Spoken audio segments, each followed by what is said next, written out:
कृष्णाय वासुदेवाय हरये परमात्मने प्रणतक्लेशनाशाय गोविन्दाय नमो नमः। नारायणाय नमोस्तुते। श्री सद्गुरुदेवाय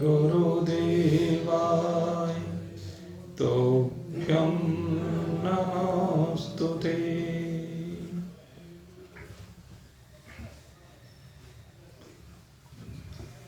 उपस्थित सज्जन वृत्त, भगवान श्री कृष्ण की अलौकिक कृपा के प्रणाम स्वरूप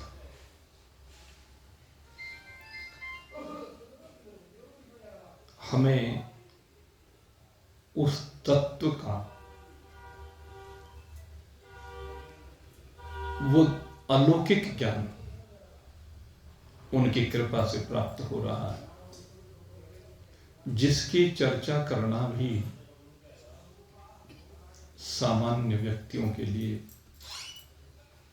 असंभव है। ये भगवान की कृपा है कि वह दिव्यालौकिक ज्ञान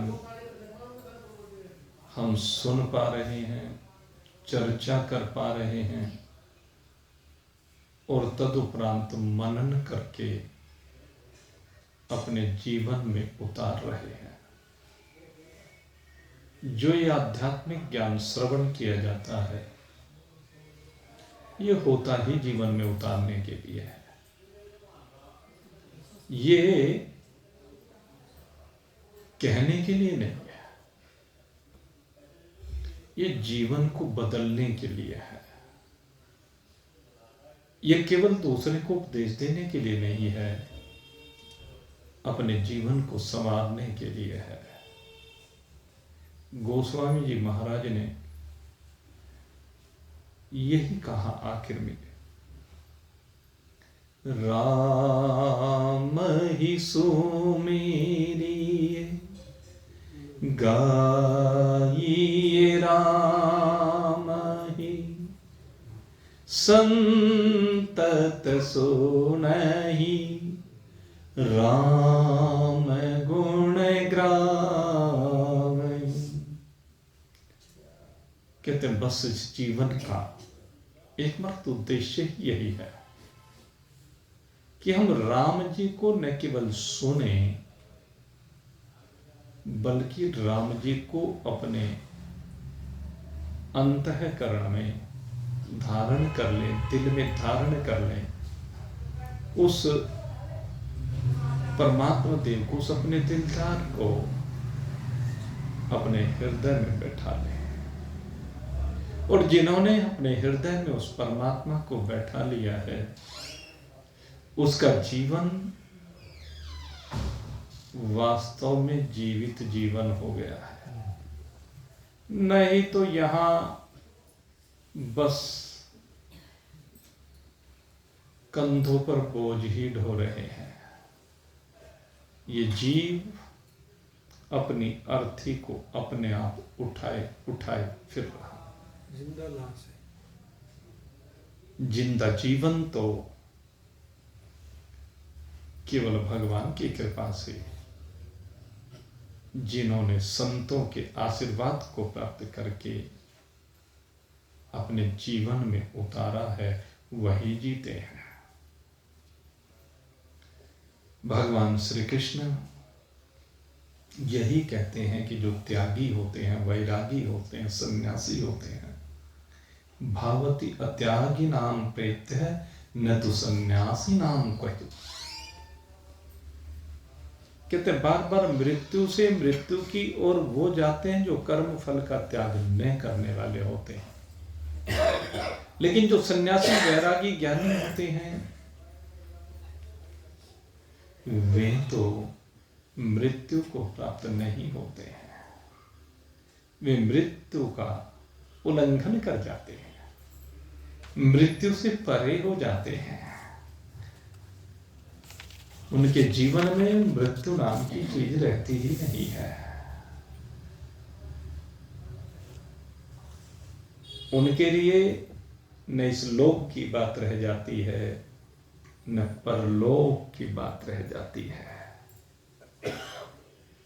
क्योंकि वो कर्मों की सीमा से बाहर निकल जाते हैं, कर्मों का उल्लंघन कर देते हैं। उनके जीवन में परिस्थितियां शरीर के दृष्टिकोण से अनुकूल आए या प्रतिकूल आए, दोनों ही परिस्थितियों में वह सुख और दुख दोनों की सीमाओं को लांघ जाते हैं। वो जो कर्म कहे गए हैं 3 प्रकार के, उन तीनों प्रकार के कर्मों का उल्लंघन कर जाते हैं। फिर उनको कर्मों का फल भोगना ही नहीं पड़ता है, क्योंकि कर्मों का फल तो वो भोगते हैं जिनका संबंध प्रकृति से होता है। देखिए 2 चीजें हैं, एक आप हैं, एक प्रकृति है, या कह लीजिए एक पुरुष है, एक प्रकृति है, या कह लीजिए एक परमात्मा है और एक प्रकृति है। तो ये दोनों चीजें होती हैं, पुरुष भी है और प्रकृति भी है। इन दोनों के जो लक्षण है ना, इनमें जो पुरुष है, परमात्मा है, आत्मा है, वो तो सदा ही अपरिवर्तनशील है। वो सदा एक रस है, उसमें कभी कोई परिवर्तन नहीं होता।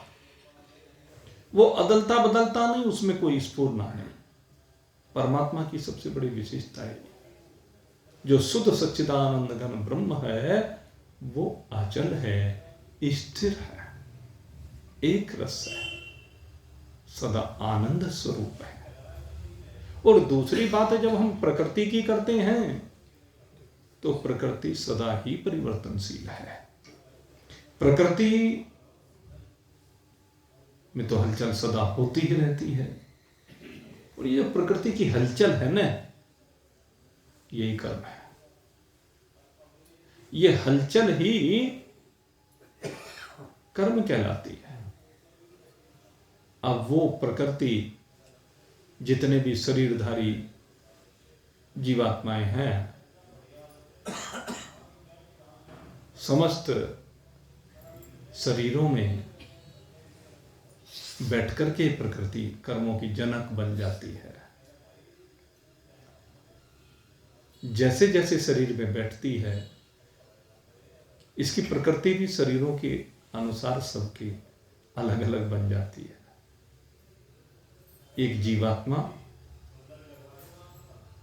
अगर मनुष्य के शरीर में बैठ जाए तो मनुष्य के जैसा स्वभाव हो जाता है, और शेर के शरीर में बैठ जाए तो शेर के जैसा खाने पीने का स्वभाव हो जाता है। सर्प के शरीर में बैठ जाए तो सर्प की जैसा विष उगलने का स्वभाव हो जाता है। जीवात्मा एक ही है, एक ही जीवात्मा विभिन्न शरीरों में बैठकर यात्रा करता है, लेकिन शरीरों की प्रकृति सबकी क्योंकि भिन्न है, इसलिए जैसे शरीर में प्रारब्ध के कारण से जाना पड़े वैसा ही भासने लगता है जीव। यद्यपि जीव वैसा नहीं है, वो प्रकृति है। क्योंकि सर्प के शरीर में बैठने पर सर्प की प्रकृति ही विष का उगलना है, वो शरीर की प्रकृति है।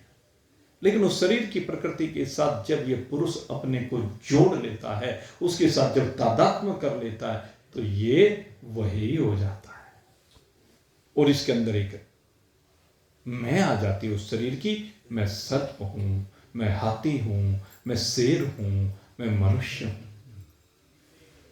यद्यपि इनमें भी सबकी प्रकृति भिन्न भिन्न है। जितने भी प्रकार के शरीर हैं यहां पर, मोटे शरीर की प्रकृति अलग, पतले शरीर की प्रकृति अलग, गोरे शरीर की प्रकृति अलग, काले शरीर की प्रकृति अलग, धनवान की प्रकृति अलग, गरीब की अलग, विद्वान की अलग, संत की अलग, कवि की अलग, भिखारी की अलग। यहां भी तो शरीर भिन्न भिन्न, तो जैसे जैसे देश काल परिस्थिति के अनुसार शरीर प्राप्त हुए हैं, उनके अनुसार भी ये प्रकृति रंग बदलती है। सूक्ष्म शरीर भी अलग अलग होगा। सूक्ष्म शरीर ही आता है सबका अलग अलग। मैं शरीर की प्रकृति की बात कर रहा हूं पहले। स्थूल शरीर की प्रकृति से भी तो संबंध जुड़ता है ना, ये उसके साथ भी तो तादात्म्य जो अपने साथ लेकर आया वो तो है ही, लेकिन उसके अलावा जिस प्रकार का शरीर इसे मिला है उसका भी इस पर प्रभाव पड़ता है, उसके साथ ये तादात्म्य जोड़ रहे, एक रूपता का संबंध जोड़ लेता है, तब ये प्रकृति और पुरुष मिलकर के एक भासने लगते हैं। यद्यपि दोनों भिन्न हैं, अलग अलग होते हुए भी जब ये तादात्म्य कर लेता है तो ये दोनों एक दिखने लगते हैं। फिर बस अपने को मैं सर्प हूं, मैं हाथी हूं, शेर हूं, घोड़ा हूं, कुत्ता हूं, बिल्ली हूं, गधा हूं, मक्खी हूं, मच्छर हूं, मछली हूं, मगर हूं, मनुष्य हूं, देवता हूं, ऋषि हूं, जो भी उनके साथ तादात्म्य करके, कुछ शरीर की प्रकृति के साथ तादात्म्य करके, कुछ गुणों के साथ तादात्म्य करके, भिन्न भिन्न प्रकार से ये अपनी मान्यताएं बना लेता है, और ये मान्यताएं ही इसे फंसा देती हैं। क्योंकि पुरुष जब प्रकृति के साथ संबंध जोड़ता है तो वहीं से भिन्न भिन्न प्रकार के कर्म प्रारंभ हो जाते हैं। इन कर्मों से, इन वस्तुओं से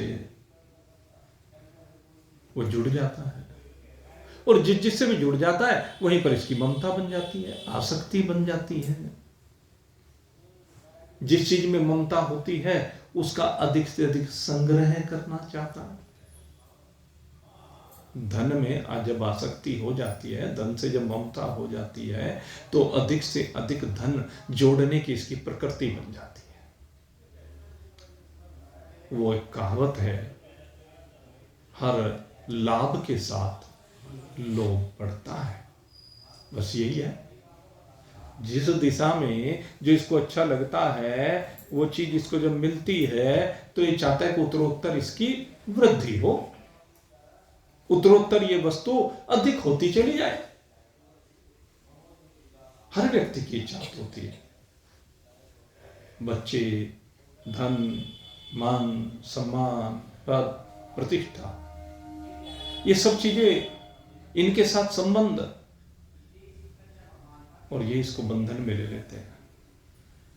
तो ये यहां दो प्रकार के जो लोग बताए, एक वो हैं जो इनसे जुड़ जाते हैं और इनसे जुड़ करके अपने आप को यही मानने लगते हैं, तो बारंबार जन्म मरण के चक्कर में पड़ जाते हैं। जो कहा ना, भवति अत्यागिनाम प्रेत्यः, ये बार बार क्या होता है, मरण को प्राप्त होता है। लेकिन एक दूसरा है जो इनसे संबंध नहीं जोड़ता है, जो इनसे विलग हो जाता है, तो वो कर्म करते हुए भी उसके कर्म अकर्म बन जाते हैं। जब वो उन कर्मों से चिपकता नहीं है तो उसके कर्म अकर्म हो जाते हैं। करते हुए भी न करना, करते हुए भी न करना, मतलब जब एक तो कर्म योग की निष्ठा होती है, एक ज्ञान योग की निष्ठा होती है। कर्म योग की निष्ठा में कर्म के फल का त्याग होता है। जब कर्म योग वाली बात हम करते हैं तो कर्म योग में कर्म के फल का त्याग है। इसे कर्म के फल की कोई इच्छा नहीं होती कर्म योग में। और दूसरा हमारा जो सांख्य योग, ज्ञान योग की बात होती है, तो वहां पर कर्तृत्व अभिमान नहीं। जब करने का अभिमान ही नहीं है, मैं करता ही नहीं हूं, अपने भाव क्या है कि मैं करने वाला हूं ही नहीं, अकर्ता वहीं बन गया, तो फिर फल की बात वहां रहती ही नहीं है।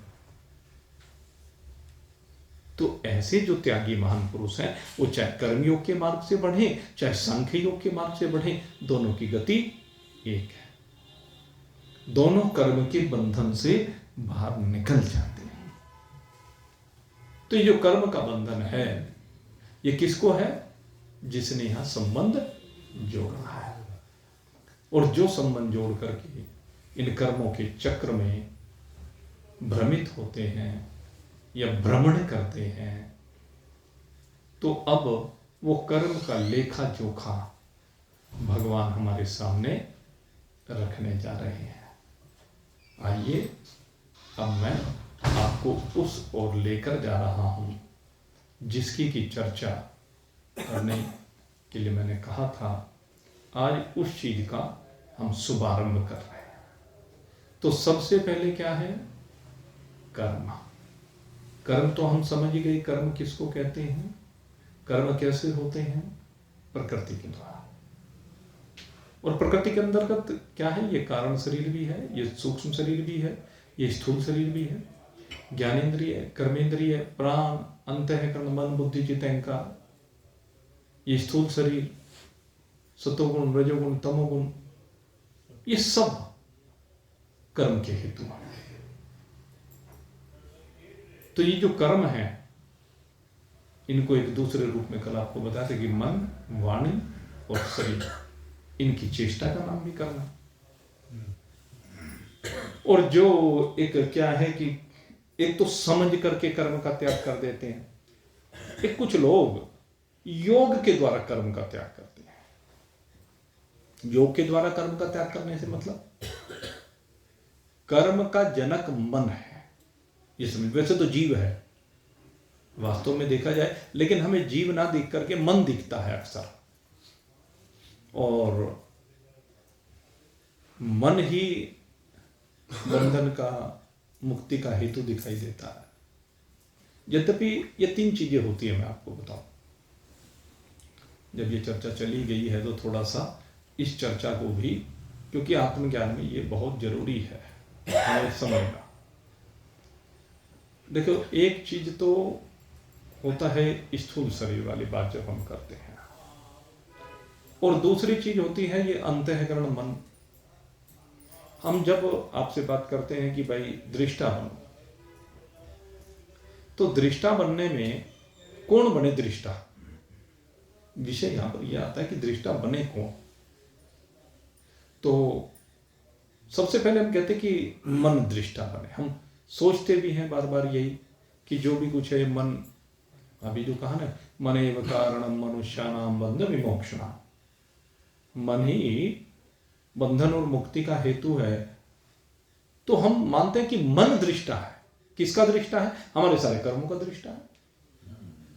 और हम देखते भी हैं कि ज्ञानेंद्रिय जब शब्दों को सुनती है तो कहने के लिए तो ज्ञानेंद्रिय, कर्णेंद्रिय है, ये शब्द को ग्रहण करती है, लेकिन वास्तव में शब्द को ग्रहण करने वाला इसके अंदर बैठा हुआ मन होता है। जब कोई रूप दिखता है तो उस रूप को ग्रहण करने वाला इसके अंदर बैठा हुआ मन होता है। जब गंध नासिका ग्रहण करती है तो उसको ग्रहण करने वाला मन होता है।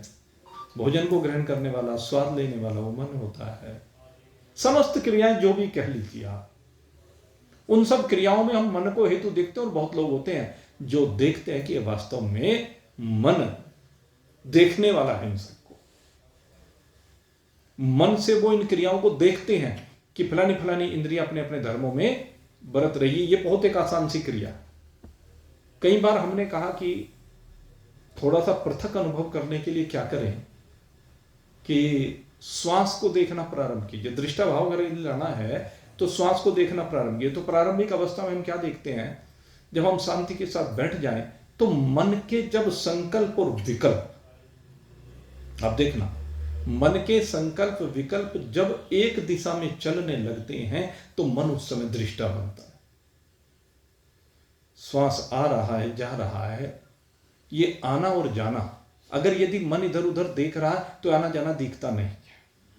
लेकिन मन जब इसको देखना चाहता है और एकाग्र होकर के देखता है, तब इसे पता चलता है कि नासिका के अग्रभाग से किस प्रकार से श्वास शरीर के अंदर नाभि तक जा रहा है।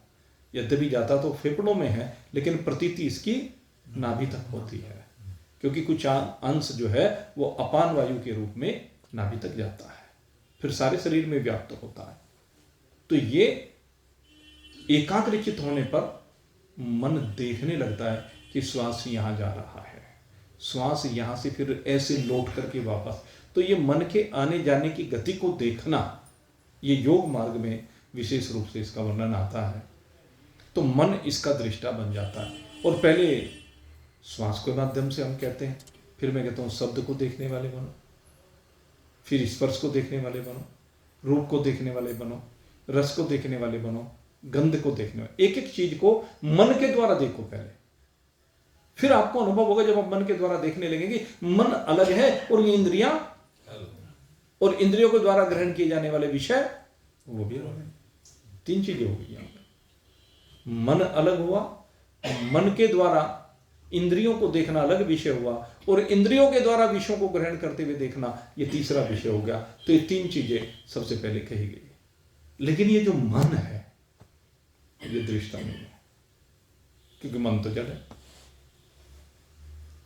वास्तव में मन जड़ है, इसलिए मन कैसे दृष्टा हो सकता है? तो फिर दृष्टा कौन है? कहते अब आपको, अब तक तो आपने मन से इंद्रियों को देखा, शरीर की क्रियाओं को देखा, अब मन को देखने वाला बनना है आपको। जब हम कई बार कहते हैं कि भाई दो मन हो रहे हैं, उन दोनों मनों को देखने वाले बनो। और वो जो दूसरा है वही जीवात्मा है।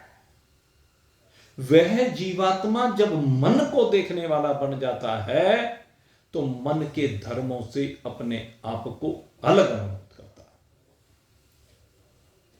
वो जो जीवात्मा अविद्या, अविद्या उपहित चेतन, अविद्या में चेतन का प्रतिबिंब, तीन चीजें मिलकर के ये कहलाता है जीवात्मा। वैसे सामान्य तो हम कह देते हैं कि जो मलिन सत्व गुण में चेतन का यानी परमात्मा का प्रतिबिंब पड़ता है, जिसको हम चिदाभास कहते हैं, वही जीव है। तो वह है तो वही जीव, लेकिन वो अविद्या और परमात्मा के सहित है, इसलिए उसको जीव ना कहकर के जीवात्मा मैंने कहा। जब केवल जीव कहूं तब चिदाभास कह सकते हैं, लेकिन जब जीवात्मा कहा तो परमात्मा के सहित है। परमात्मा का अंश तो हम नहीं कह सकते, परमात्मा ही होता है, क्योंकि परमात्मा में अंश और अंशी की कल्पना नहीं है। व्यापक में अंश और अंशी हो ही नहीं सकता।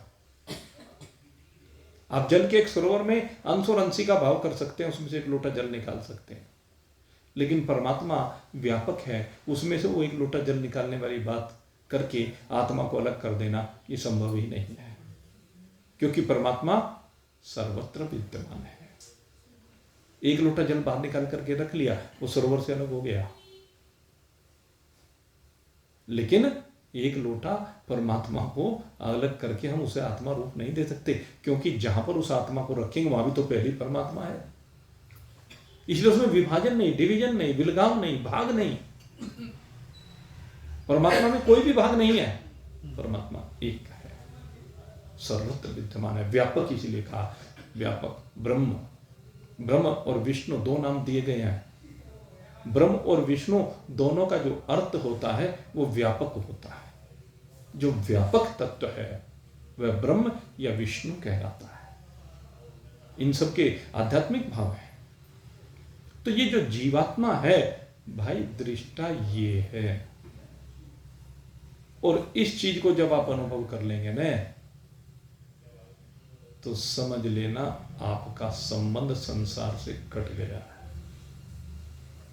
असली चीज यही अनुभूत करने की है कि हम मन के दृष्टा बने। मन संसार की इंद्रियों का और संसार के कर्मों का दृष्टा बनता है, लेकिन मन का भी जो दृष्टा है वो जीवात्मा है।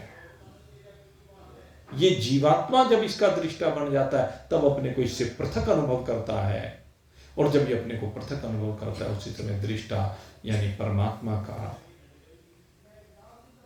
एक रूपता कह लीजिए, परमात्मा से विलगाव समाप्त होकर के इसका परमात्मा के साथ एक भाव हो जाता है, एक रस्ता आ जाती है, एकत्व हो जाता है। तो इसलिए मैं बीच में ये आपको साथ साथ बताते जा रहा हूं तीनों चीज। जीव और आत्मा या जीवात्मा ये एक है या अलग अलग है? भाई ये तो मैंने अभी अभी आपको बताया है, आपने सुना नहीं, कोई बात नहीं। देखिए सुन लीजिए, अविद्या, अविद्या उपहित चेतन, अविद्या में चेतन का प्रतिबिंब, ये तीनों चीजें मिलकर के जीवात्मा कहलाती हैं। अविद्या माने प्रकृति। अब इसको समझिए, अविद्या का मतलब प्रकृति, और इस प्रकृति में जो परमात्मा का प्रतिबिंब पड़ता है उसे हम कहते हैं चिदाभास। उस प्रतिबिंब को ही हम जीव कहते हैं। कर्तापना, भोक्तापना, लेना देना जो भी कुछ है वो सब इस जीव का है।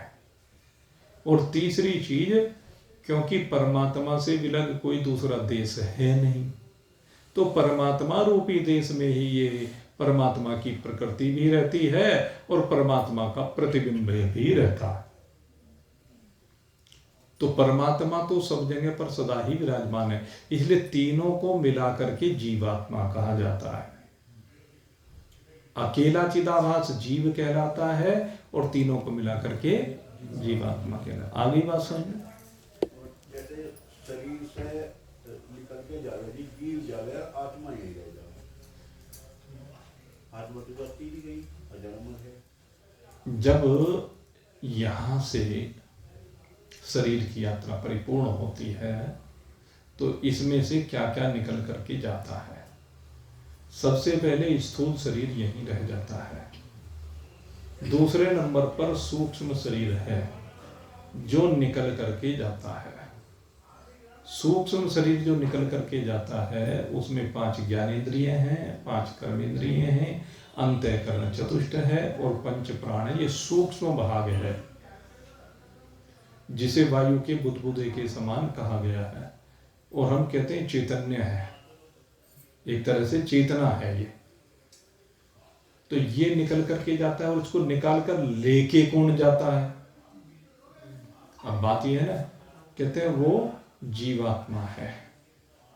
जीवात्मा में से जो जीव अंश है और प्रकृति है, ये दोनों यहां से गमन करते हैं। और जीवात्मा मैंने क्यों कहा? जीवात्मा इसलिए कहा कि आत्मा तो, परमात्मा तो सर्वत्र ही विराजमान है, इसलिए जीव की पृथक सत्ता कोई नहीं है। जीवात्मा इस सूक्ष्म शरीर को लेकर के एक शरीर से दूसरे शरीर में जाता है, तो वहां पर ये दोनों जाते हैं। फिर जाकर के जो उनसे शरीर को धारण करते हैं, एक प्रकृति इस सूक्ष्म शरीर के साथ जुड़ी हुई है और एक प्रकृति जो शरीर मिला है, जो देश काल परिस्थितियां मिले, उनकी जुड़ जाती है।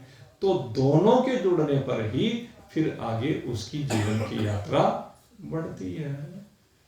ये इसमें शास्त्र का कथन है भाई। तो आइए अब पुनः अपने विषय पर आ रहे हैं। मैं आपसे चर्चा कर रहा था कर्म की। कर्म प्रकृति की हलचल है, प्रकृति की स्फुरना है, मन की स्फुरना है, जीव की स्फुरना है, जो भी आप कहें, क्योंकि सारी बातें समाहित हैं, इसलिए सारी बातें एक साथ कहते हैं।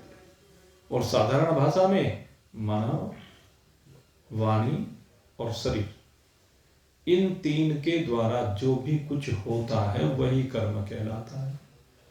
बहुत से लोग कहते हैं कि जी मन में तो बहुत कुछ होता है। मन तो भाई सारे दिन संकल्प विकल्प करता है। तो ये सारे कर्म है। हाँ भाई, ये सारे कर्म है। मन का संकल्प विकल्प कर्म है। जब मन का कहा ना भाई, मन की स्फूर्णा, ये सारे कर्म है। बस ये है कि इनमें से कुछ कर्म रूप में परिवर्तित हो जाते हैं और कुछ वहीं के वहीं लय होते चले जाते हैं। मन में कितने भाव आते हैं, लेकिन स्थूल रूप तो कुछ कुछ धारण कर पाते हैं, सारे स्थूल रूप धारण नहीं कर पाते। सारे स्थूल रूप भाव जितने मन में आए वो नहीं हो पाते हैं।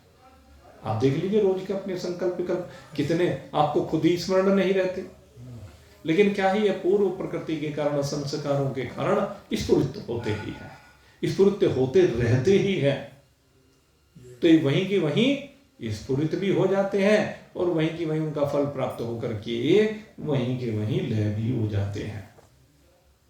आप कहोगे ये कैसी बात कर रहे हैं, जो उनसे स्थूल रूप में परिवर्तित नहीं, उनके फल कहां हुए? बताता हूं आपको।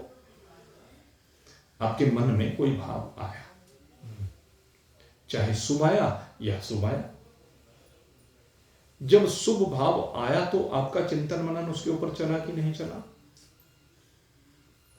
आपने पूरी रूपरेखा बनाई कि नहीं बनाई?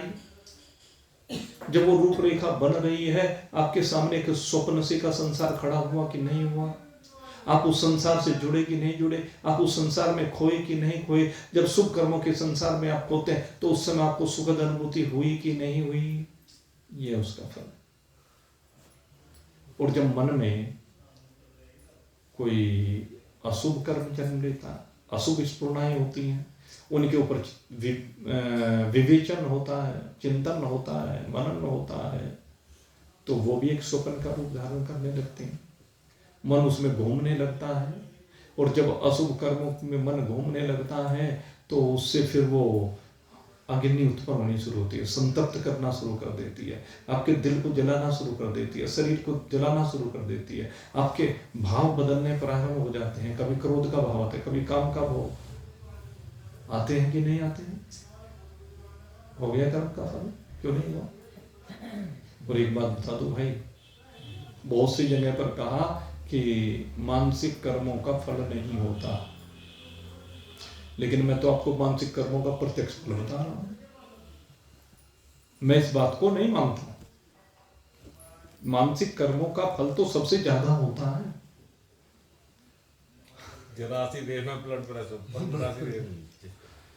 ये मानसिक जो कर्म है, इनका फल तो सबसे ज्यादा है, सबसे ज्यादा प्रभावित करते हैं। इसीलिए कहते हैं मन की स्फुरणाओं को बंद करो।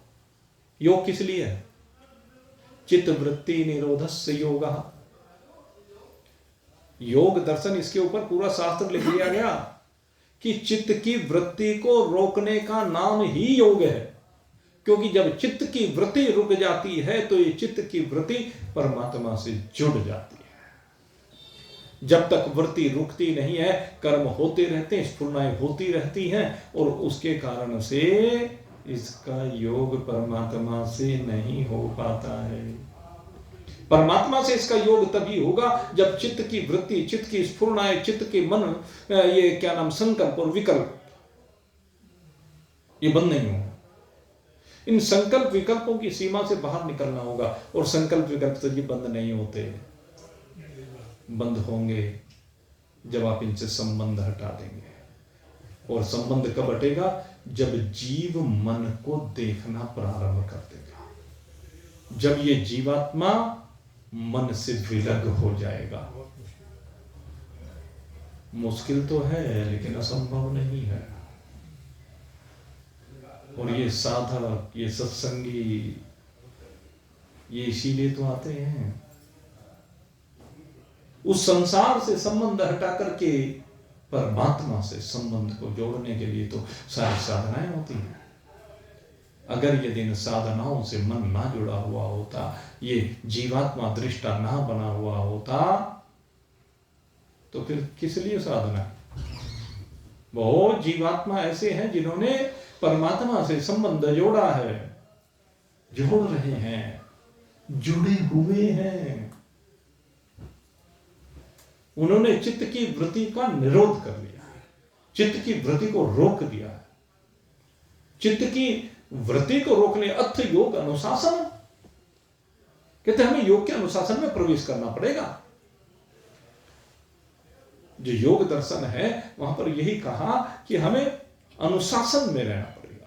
अनुशासन, अनुशासन, सूक्ष्म सा शासन। सूक्ष्म सा शासन किसका है? केवल परमात्मा का। उस शासन में आकर के हमें यम, नियम, आसन, प्राणायाम, प्रत्याहार, धारणा, ध्यान, समाधि, योग के जो 8 अंग हैं, उन 8 अंगों को धारण करना पड़ेगा। और इनमें सबसे मुख्य हैं 5 यम और नियम। मैं तो कहता हूं जिसके यम और नियम पूरे हो गए ना, तो समझ लीजिए उसका काम बन गया। क्योंकि नींव में तो यम और नियम ही है। सत्य अहिंसास्ते ब्रह्मचर्य परिग्रह, सो संतोष तप स्वाध्याय ईश्वर प्रणिधान। ये 10 यम और नियम हैं। जरा अपने अंदर झांक करके देखो तो सही। जब हम अपने को साधक कहते हैं, साधक तो वही है जिसके अंदर ये 10 के 10 विराजमान है, जो इन 10 से जुड़ा हुआ, जो इन 10 को जीता हो। विचार करके देखिए, सत्य से संयुक्त कितने हैं?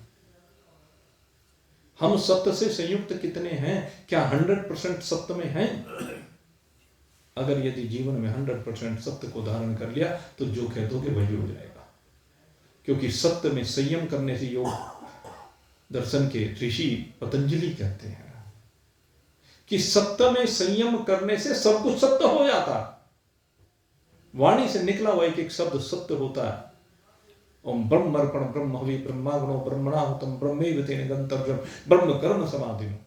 भगवान ने गीता जी में कहा है, कहते हैं जब सत्य से संयुक्त हो जाएंगे, ब्रह्म से संयुक्त हो जाएंगे, सब कुछ में ब्रह्म दिखेगा, तो उत्पत्ति भी केवल ब्रह्म की होगी। जैसे ब्रह्म की उत्पत्ति के लिए वो कहा है, ऐसे सत्य के लिए कहा है।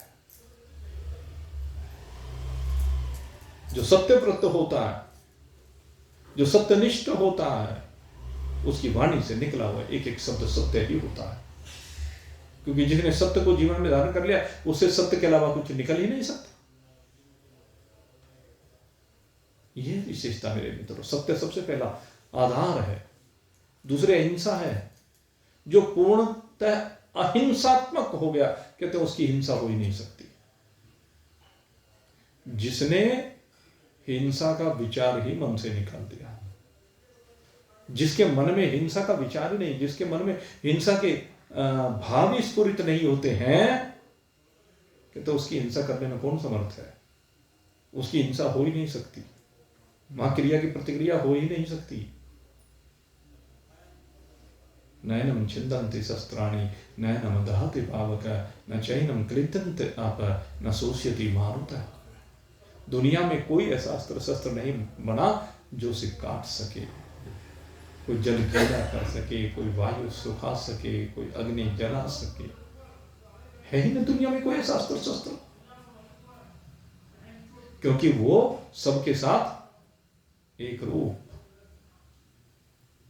विचार करके देखिए, अगर यदि हम अहिंसक हैं तो अहिंसा ही, इसके अलावा हिंसा में तो हिंसा ही होगी, अहिंसा में अहिंसा होगी। अहिंसात्मक होना पड़ेगा। न मन से कष्ट, न वाणी से कष्ट, न शरीर से कष्ट किसी को देना है। जो किसी को मन से, वाणी से, शरीर से कष्ट देता है, वो लौट करके अपने आप ही भोगना पड़ेगा। भाई, गुंबद की आवाज है संसार। जैसे गुंबद में खड़े होकर के हम कुछ कहते हैं और जो भी कुछ कहते हैं तो वो लौट करके हमारे पास आता है। इसी प्रकार से मेरे मित्रों, गुंबद यानी मंदिर की जैसे गुंबद होती है, मंदिर में जाकर के आप भगवान का नाम लेते हैं तो वो कई गुना होकर के आपके पास लौट करके आता है। और उसी गुंबद में खड़े होकर के आप गालियां देना शुरू कर दो तो गालियां भी लौट करके आपको ही पास, आपके पास आएंगे। वो गालियां भी लौट करके, जैसे भगवान का नाम लौट करके आपके पास आता है, ऐसी गालियां भी आपके पास लौट करके आती है। यही नियम है गुंबद किया हुआ। संसार कर्म प्रधान विश्व कर राखा, जो जैसे कर सुतस फल जाका। जैसा जैसा कर्म ही वैसा वैसा फल है। सदा से यही होता आया है, यही होता रहेगा। इसी से संसार चक्र चल रहा है। लेकिन जो कर्मों के बंधन से मुक्त हो गया, जिसका कर्मों से संबंध नहीं रहा, जो बिल्कुल असंग हो गया, अनासक्त हो गया, ममता से विरहित हो गया है, जहां न कर्तृत्व अभिमान है, न कर्म फल की इच्छा है, तो जहां ये दोनों चीजें हैं वहीं पर मेरे मित्रों परमात्मा है। कर्म के फल से विरहित आत्म तत्व में विराजमान है वो। आप आत्म तत्व में विराजमान होइए भाई, विचार कीजिए। आत्म तत्व में विराजमानता के लिए ये सत्य, ये अहिंसा, ये ब्रह्मचर्य, ये अपरिग्रह, अस्तेय, चोरी का भाव ना होना, संग्रह की प्रवृत्ति को समाप्त करना बहुत जरूरी है। ये जो अत्यधिक संग्रह करने की प्रवृत्ति है, ये बड़ी विनाशक प्रवृत्ति है। ये बहुत चीजें परोसती है। सबसे बड़ी बात है ये भय परोसती है। इस भय की सीमा से बाहर निकलना है तो अपरिग्रह की प्रवृत्ति को अपने अंदर धारण करना पड़ेगा। सोच, संतोष, तप, स्वाध्याय, ईश्वर प्रणिधान, पूरी पवित्रता बनानी पड़ेगी। मन की पवित्रता, वाणी की पवित्रता, शरीर की पवित्रता सबसे जरूरी है। अगर जीवन में पवित्रता नहीं है, जीवन में शुद्धि नहीं है, जीवन में निर्मलता नहीं है, आपका खानपान शुद्ध नहीं है, आपके पहनावा, आपका आचार विचार व्यवहार अगर ये शुद्ध नहीं है तो सोच की बात कैसे कर सकते हैं? भगवान ने तो साफ कहा, निर्मल मन जन सो मोहि पावा, मोह कपट चल क्षेत्र न बावा। जो निर्मल मन है, निर्मल मन वाला ही मुझे प्राप्त कर सकता है। निर्मल मन जन सो मोहि पावा, जिसका मन बिल्कुल निर्मल हो गया वही मुझे प्राप्त कर सकता है, दूसरा कोई मुझे प्राप्त नहीं कर सकता। ये नियम है संसार का, भगवान ने विधान किया है, तो इसलिए सोच का होना जीवन में बहुत जरूरी है। संतोष, जो मिल गया उसी में संतोष कर ले। तपस्वी का जीवन हमारा होना चाहिए। कैसी भी परिस्थिति आए, हर परिस्थिति को सहज भाव से सहन कर लेना, किसी भी परिस्थिति में अपने आप को व्यथित न करना, अनुद्विग्न माना। दुखे अनुद्विग्न मता, दुख के आने पर मन उद्विग्न ना हो, सुखेषु विगत स्पृह, और सुख में हमारी स्पृहा ना हो, चाहत ना हो, उन सामग्री के एकत्रित करने की आवश्यकता महसूस ही ना हो। ये है तब इसी को कहते हैं कुछ भी हो जाए लेकिन आप बिल्कुल शांत बने रहें, आपका धैर्य कभी जवाब ना दे। ये बहुत जरूरी है। तो मेरे मित्रों, सोच, संतोष, तप, स्वाध्याय, एक स्वाध्याय की जो बात की गई है वो बहुत जरूरी है जीवन में। जो स्वाध्याय करते हैं वही मननशील होते हैं। स्वाध्याय करना बहुत जरूरी है। किसी भी धार्मिक पुस्तक को लगाइए, किसी भी आध्यात्मिक पुस्तक को लगाइए और उसके द्वारा अपने आप का अध्ययन कीजिए। जो उसमें लिखा है वो आपको अपने आप को देखने के लिए है। वो पुस्तक आपका दर्पण है, वो पुस्तक आपका दर्पण है। दर्पण में अपने आप को देखिए कि मैं कैसा हूं। मैं मरने वाला जीने वाला नहीं हूं, मैं अजर अमर अविनाशी शुद्ध सच्चिदानंद घन ब्रह्म। मेरा आना का उद्देश्य यही है, अपनी इस परमात्मा स्वरूपता में विराजमान होना। यही तो है यहां आने का उद्देश्य। तो मुझे अपने इस उद्देश्य को पाना है। सोच, संतोष, तप, स्वाध्याय और ईश्वर प्रणिधान, और स्वाध्याय के द्वारा अपने आप को पूरी तरह से ईश्वर को समर्पित कर लेना। और जिन्होंने अपने आप को ईश्वर को समर्पित कर दिया वो ईश्वर का हो गया है। फिर भेद समाप्त हो गया। मैं तुझ में हूं, तू मुझ में है। ये भाव हो जाता है। मैं तुझ में हूं, तू मुझ में है। मैं तेरा हूं, तू मेरा है। ये भाव, मुझ में राम, तुझ में राम, सब में राम समाया। ये है भाव मेरे मित्रों। और ये जो भाव होता है यही आपको स्थिर रखना है। सब में एक परमात्मा को देखना है। इसी के लिए स्वाध्याय है, इसी के लिए सत्संग है, इसी के लिए जितना भी हम दौड़े दौड़े फिरते हैं, जितने भी साधन करते हैं वो सब इसी के लिए है। तो ये सब साधन आपको परमात्मा में विराजित करें। इन्हीं शुभ भावों के साथ आज के सत्संग को आप यहीं पर विश्राम दे रहे हैं। बोलिए सच्चिदानंद